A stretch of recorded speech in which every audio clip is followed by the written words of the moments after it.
దేవుని మీద ప్రమాణం చేసి రైతుల్ని దేవుణ్ణి మోసం చేసినావు రేవంత్ రెడ్డి అంటే యాదగిరిగుట్టల కేసు పెట్టినావు.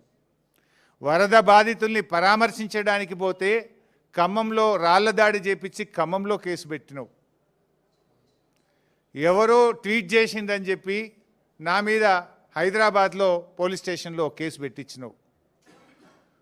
ఘోష్ కమిషన్ వేసి కమిషన్ పేరిట డైవర్షన్ రాజకీయాలు చేస్తే అసెంబ్లీ సాక్షిగా ఆ కమిషన్లో ఉన్న విషయాలను కుండబద్దలు కొట్టినట్టు 6 మంది మంత్రులు మీరు మాట్లాడినా ఎంత డైవర్షన్ చేసినా ఆ కమిషన్ అంతా డొల్లా అని ఆధారాలతో సహా అసెంబ్లీ సాక్షిగా వివరించాం.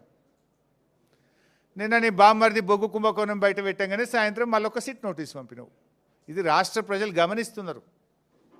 రేవంత్ రెడ్డి పోలీసులను వెనక పెట్టుకొని పిరికి పందలాగా నాకు సిట్ నోటీసులు ఇచ్చుడు కాదు. ధైర్యం ఉంటే రాజకీయంగా ఎదుర్కో. కమాన్ మాట్లాడదాం, ఏడ కొట్లాడదామో కొట్లాడదాం. నీకు ధైర్యం ఉంటే 6 గ్యారెంటీల మీద మాట్లాడదాం, రైతు రుణమాఫీ మీద మాట్లాడదాం, బొగ్గు కుంభకోణం మీద మాట్లాడదాం, ఇండస్ట్రీస్ కుంభకోణం మీద మాట్లాడదాం, భూముల కుంభకోణం మీద మాట్లాడదాం, పవర్ కుంభకోణం మీద మాట్లాడదాం, ఏ కుంభకోణం మీద మాట్లాడదాం.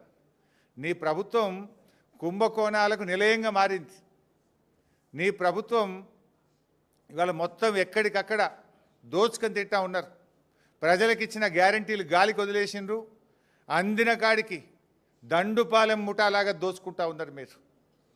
మీ దోపిడికి మేము అడ్డు వస్తున్నామని, నీ దోపిడిని కేటీఆర్ గారు మా బీఆర్ఎస్ నాయకులు ఎక్కడికక్కడ ప్రశ్నిస్తున్నారని నువ్వు చిల్లర రాజకీయాలకు పాల్పడతా ఉన్నావు. నువ్వు ఎన్ని కుట్రలు పన్నినా, నువ్వు ఎన్ని కేసులు పెట్టినా, నువ్వు ఎన్ని నోటీసులు ఇచ్చినా బీఆర్ఎస్ గొంతులు సింహంలాగా గర్జిస్తూనే ఉంటాయి. నిన్ను అడుగడుగునా తెలంగాణ ప్రజల పక్షాన ప్రశ్నిస్తూనే ఉంటాయి. ఎక్కడ కూడా వెనకడుగు వేసే ప్రశ్నే లేదు. నువ్వు రేపు ప్రజాకోర్టులో సమాధానాలు చెప్పాలి. రేపు ప్రజలు నిన్ను తప్పకుండా ఇప్పటికే నీ మంత్రులను నీ ఎమ్మెల్యేలను ఎక్కడ పోతే అక్కడ నిలదీస్తున్నారు ప్రజలు. పోలీసులను అడ్డం పెట్టుకొని పారిపోతున్నారు నీ మంత్రులు నీ ఎమ్మెల్యేలను ప్రజలు నిలదీస్తూ ఉన్నారు. రోడ్డు కడ్డం కారు కడ్డం నిలబడి పట్టుకొని అడుగుతూ ఉంటే పోలీసులను పెట్టుకొని పారిపోతూ ఉన్నారు. రేపు ప్రజలు తిరగబడే రోజులు కూడా దగ్గరలో ఉన్నాయి. నువ్వు సిట్టు లట్టు పొట్టు ఎన్నన్నా వేసుకో, ఏమన్నా చేసుకో, మాకు న్యాయస్థానాల మీద గౌరవం ఉంది. నువ్వు ఎక్కడికి పిలిచినా వస్తా, ఎన్నిసార్లు పిలిచినా వస్తా, నిజాయితీగా సమాధానాలు చెప్తాం. మేము భయపడం. చట్టం మీద మాకు గౌరవం ఉంది. నీ చిల్లర రాజకీయాల మీదనే మాకు అసహ్యం ఉంది. వెగటు పుడతా ఉంది ప్రజలకు. నీ భాష నీ మాటలు వింటూ ఉంటే రోత పుడతా ఉంది ఇలా రాష్ట్ర ప్రజలకు. రేవంత్ రెడ్డి గారు చూసుకో, అసలే ఇడిచిపెట్టాం, నేను ఇంకా గట్టి కొట్లాడతాం. నీ 6 గ్యారెంటీల అమలు మీద, నీ కుంభకోణాల మీద మేము మా పోరాటాలు జరుపుతూనే ఉంటాం. మాది ఉద్యమ పార్టీ, రాష్ట్రం సాధించిన పార్టీ బీఆర్ఎస్ పార్టీ. మేము కేసీఆర్ సృష్టించిన సైనికులం, కార్యకర్తలం. మాకు త్యాగాలు తెలుసు, మాకు పోరాటాలు తెలుసు.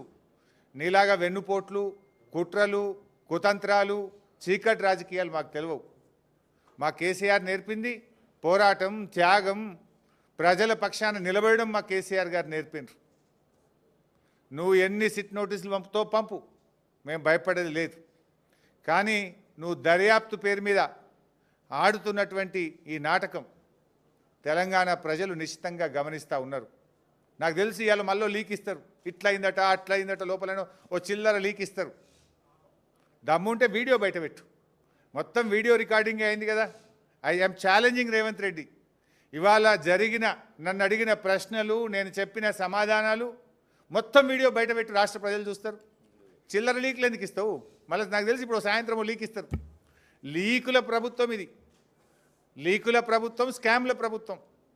లీకుల మీదనే ప్రభుత్వాన్ని నడుపుతున్నాడు రేవంత్ రెడ్డి. ఎంతకాలం నడుపుతావు లీకులను? ఈ లీకులు, ఈ చిల్లర రాజకీయాలు, ఈ బురద రాజకీయాలు నడవయి.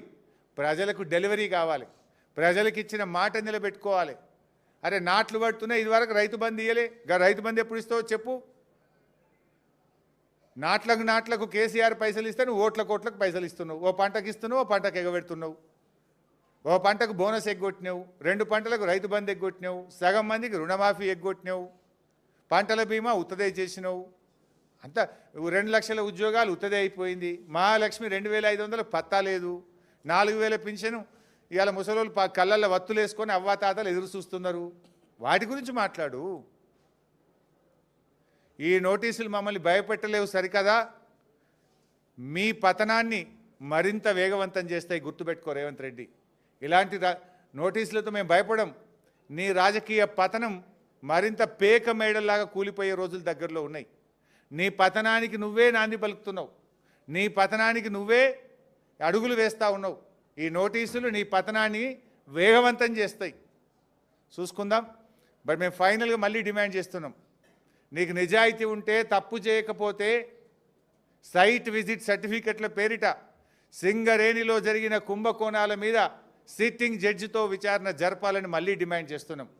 నువ్వు విచారణ ఒప్పుకోలేదంటే, నువ్వు విచారణకు ముందుకు రాలేదంటే నీ బావమరిది కుంభకోణం చేసింది నిజం, కుంభకోణం జరిగింది నిజం. అందుకే నువ్వు భయపడి విచారణ జరుపుతలేవని మేము భావించాల్సి ఉంటుంది. నిజాయితీ ఉంటే, ధైర్యం ఉంటే వెంటనే సిట్టింగ్ జడ్జితో విచారణ జరుపు. లేదంటే మా అంటే 2 ఏళ్ళే కదా, బీఆర్ఎస్ ప్రభుత్వం వచ్చేది ఖాయం, విచారణ జరిపేది ఖాయం, మీ అవినీతిని కక్కిచ్చేది ఖాయం, కటకటాల వెనుక మిమ్మల్ని పెట్టేది ఖాయం. Thank you.